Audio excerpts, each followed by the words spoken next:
Looking around the world at the moment, you see a Western crisis, economically lackluster. I would argue technologically struggling, apart from in America, and even within America, the frontier is being pushed forward in only a few limited places. Um, but more than anything else, you see a crisis of identity. And identity, I think, sits at the very heart of how many problems we have now.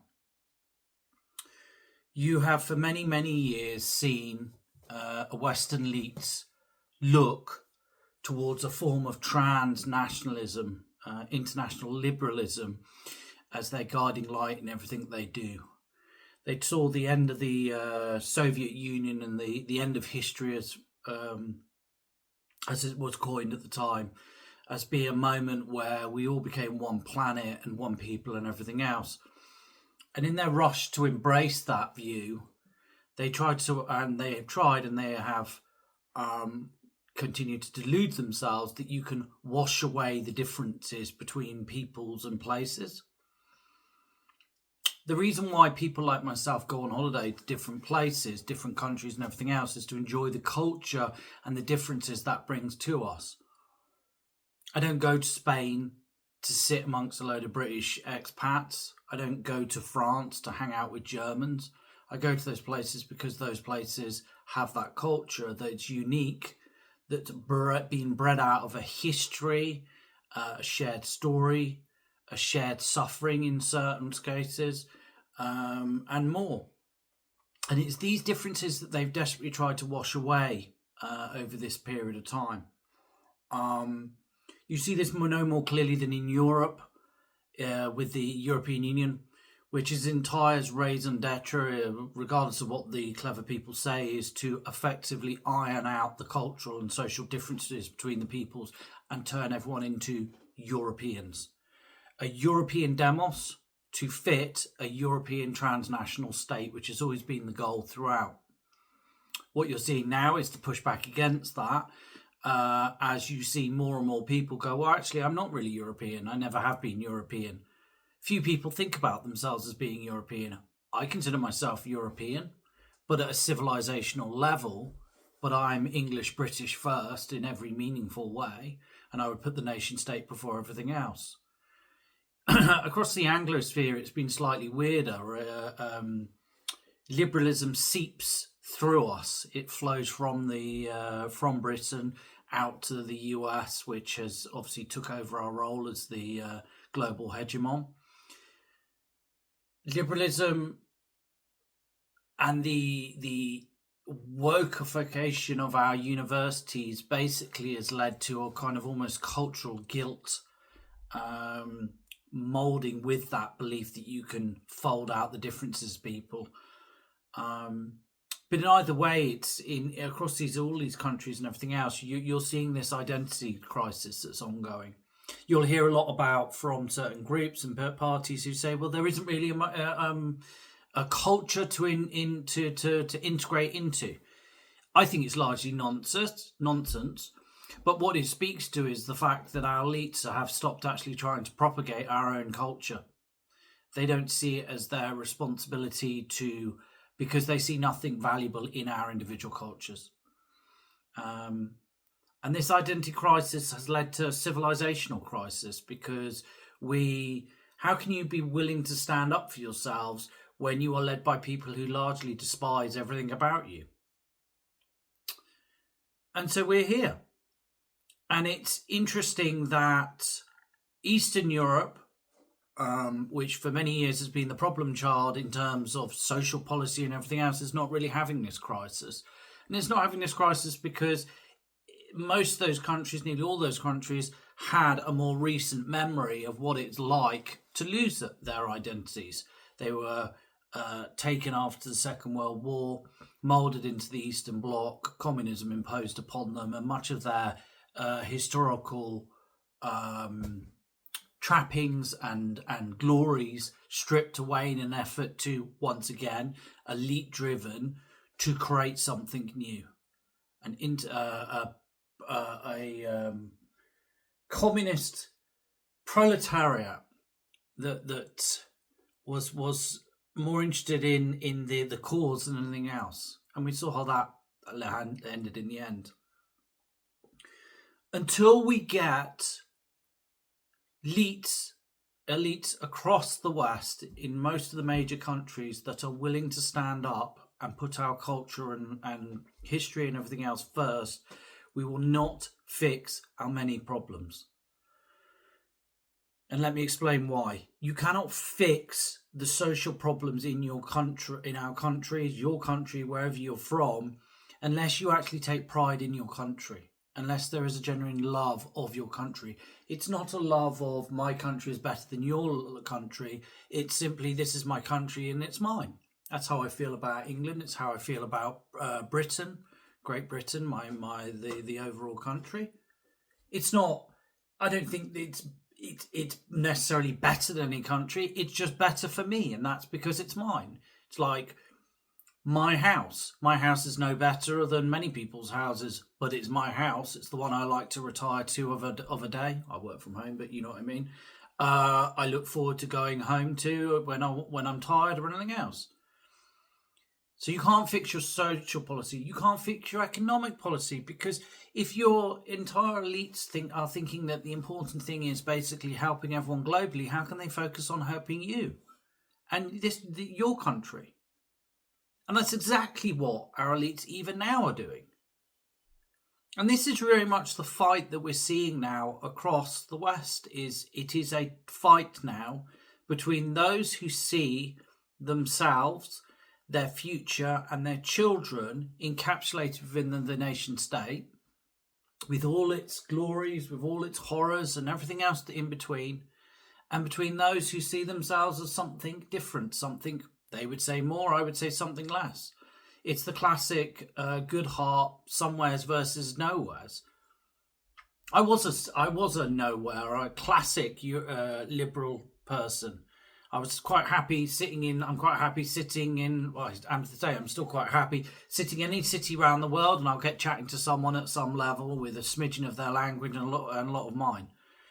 I have lived in places, I have worked for many companies from around the world. And yet, as I've aged out, and certainly over the last 10 years, I've become more and more a somewhere. This is my country. It is where I am home here. And I think that that's something that we're all going to have to start making that choice, because, as I said, our elites aren't like us. And when I say our elites, I'm not just talking about the top 1%. I'm talking about the top 15%. And it's not necessarily that they're at the top of the income stream. They are the people who exist in the tops of our major institutions, in our politics, in Parliament. They are people who exist within the NGOs that run so much of our countries and lives. They exist within the universities who propagate our knowledge and our culture and everything else. Even within our schools, these are all elites insofar as they are given, but they have positions of authority and they have power that they can exercise over where we go as a country or countries. And that's really where we are. We are now in that fight. I don't know where this ends, though I think I may do. People who've read my pieces know my views. I think you are now seeing a great awakening across much of the West to what's going on, as much as anything else as a reaction against the outcomes of the policies that our elites have actually visited upon our countries and societies for 30 to 40 years. This goes from terrible energy and trade practices through to mass migration, through to horrible education policies, and much, much more. There is a general awakening now of people who are looking around and just saying, and excuse me for saying it, but they're looking around and just going, what the fuck happened?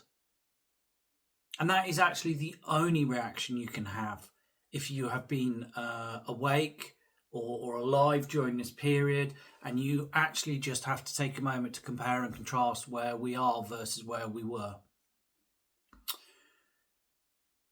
we go forward. We go forward to wherever we're going. I think events will run away from us. I think a lot of the damage that's been wrought to our societies can be fixed. Yes, we can never go back. You cannot, to use that term expression, you cannot unscramble an egg. But you know what? You can certainly cook it off, throw it away, and start from scratch in certain circumstances, and that's what we'll have to do with some of our institutions. And in other ways, you can certainly make the omelette more palatable. Again, I'm stretching these now out, and actually not unpleasant. Whatever happens as we move into this next period, the important thing is actually that all of us actually stand up and say when we see something that's wrong. I'm not just talking about the big stuff, screaming at politicians because they're useless. I mean, that goes as taken. I'm talking about all the way down to the micro level of someone doesn't queue the way they should queue or something like that.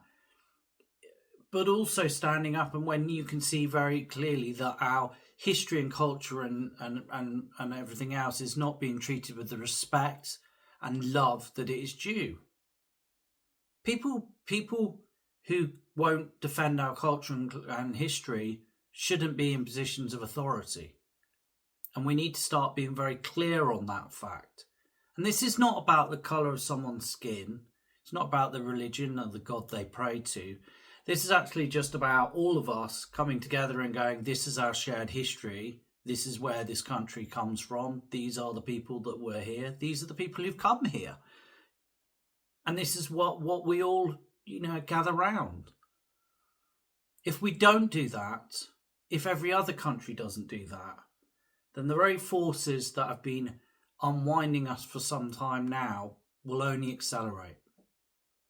I have good days and bad days, as everyone that knows me on Twitter will know. But actually, overall, I'm quite positive for the future. I don't say positive insofar as it's going to be sweetness and light for the next bit. I don't think it will be. I'll be clear with you. I think the next bit's going to be pretty unpleasant on every scale, every level. Not just in this country, but in France, a country that I know and love. I think it will be very unpleasant in Germany. I think it's going to be very, very unpleasant in Netherlands. And a lot of these countries have yet to even begin the process of actually coming to terms with exactly what's happened. However, I do think that we are going in the right direction. That awakening that I described is probably the most important thing. It's enough people are turning around and going, I whatever I thought this was, it's not. Because that's what a lot of this is now. People like myself, some of them coming to it very much later, there's nothing wrong with that. I was a liberal. I was pro-immigration. I was pro-international globalisation, the EU, and much, much more. Not anymore. Because I've seen the outcomes of it, and this is what other people are going through at the moment. They can no longer hide from the outcomes of what's been going on, and that awakening is taking place. Will all those people go vote Reform? Probably not. Will they vote Tory? Maybe not. But they're all going to start pushing and pulling at our institutions, forcing change. It doesn't make any difference. If you're sitting in the Labour Party and you're coming out as being suddenly looking around and going, there's a problem here, that you by yourself will make no difference at all. But if 30,000 people within the Labour Party suddenly just moved in that direction, members, then they would. That does make a difference. And I think this is where we are now. I think it was, I'm trying to think of the author who coined it. How do you go broke? Slowly, then all at once. How does a society, how does a civilization awaken? Very slowly. It's a big thing. But then suddenly all at once. And I think that's where we are. So I wish you a lovely weekend. and I'll speak to you next week. Bye bye.